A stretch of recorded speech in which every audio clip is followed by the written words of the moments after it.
தற்போது கிடைத்துள்ள அண்மை செய்தி.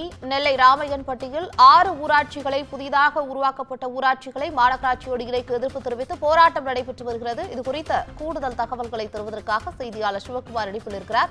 வணக்கம் சிவகுமார், எதனால் இவர்கள் மறுக்கிறார்கள்? கூடுதல் விவரங்கள். அதாவது தமிழகத்தோட 4வது பெரிய மாநகராட்சியாக இருக்கிறது வந்து திருநெல்வேலிங்க.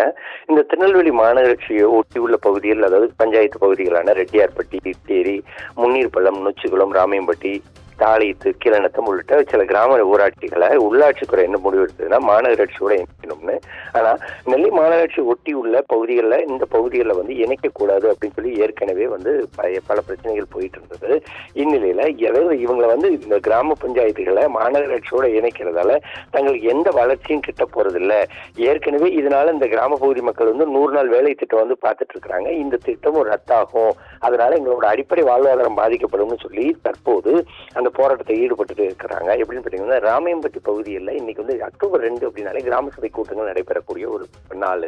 இந்நிலையில இன்னைக்கு நடைபெற்ற இந்த கூட்டத்துல அந்த ஊராட்சியோட கவுன்சிலரான மாரியப்ப பாண்டியன்கிறவர் என்ன பண்றாரு பார்த்தீங்கன்னா, இந்த தீர்மானத்தை நாங்கள் முற்றிலும் மறுக்கிறோம், இது வந்து எங்களுக்கு தேவையே இல்லை அப்படின்னு சொல்லி என்ன பண்றாருன்னா அந்த மாநகராட்சி கூட்டம் முன்பு வந்து உருண்டு புரண்டு வந்து ஆர்ப்பாட்டத்தை பண்றாரு.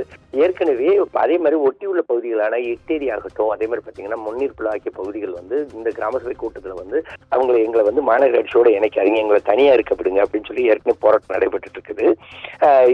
இந்த எந்த சூழ்நிலையிலையும் பக்கத்துல உள்ள கிராம பகுதிகளை வந்து இணைக்கிறதால இங்க உள்ள அடிப்படை மக்களோட வாழ்வாதாரம் வந்து பாதிக்கப்படும் அப்படின்னு சொல்றதோட இல்லாம கடந்த சில மாதங்களுக்கு முன்பு எப்படின்னு பாத்தீங்கன்னா சங்கர் நகர் மாநகராட்சி ஒட்டியுள்ள சங்கர் நகர் டவுன் பஞ்சாயத்து, அதே மாதிரி நார்மால்புரம் டவுன் பஞ்சாயத்து ஆகியவற்றை மாநகராட்சியோட இணைக்கிறதா சில மாதங்களுக்கு முன்னால அறிவிப்பு வெளியாச்சு. அதுவே இன்னும் இணையல. அதே மாதிரி பாத்தீங்கன்னா அந்த பகுதி மக்களோட வாழ்வாதாரமும் பாதிக்கப்பட்டிருக்கு. இப்ப புதுசா இணைக்கக்கூடிய இந்த பகுதி மக்களோட வாழ்வாதாரமும் பாதிக்கப்படக்கூடாது அப்படின்னு சொல்லி தற்போது போராட்டத்தை முன்னெடுத்து பண்ணிட்டு இருக்கிறாங்க. பவித்ரா,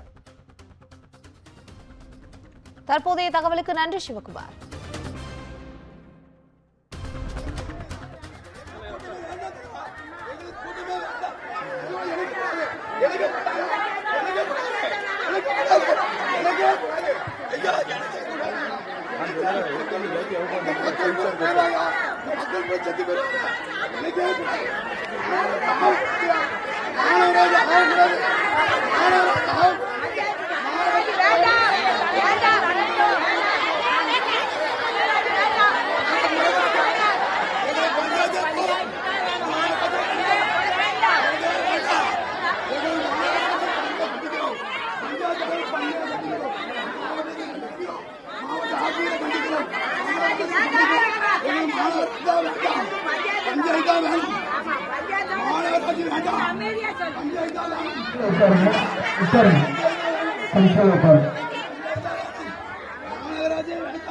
உட்காருங்க.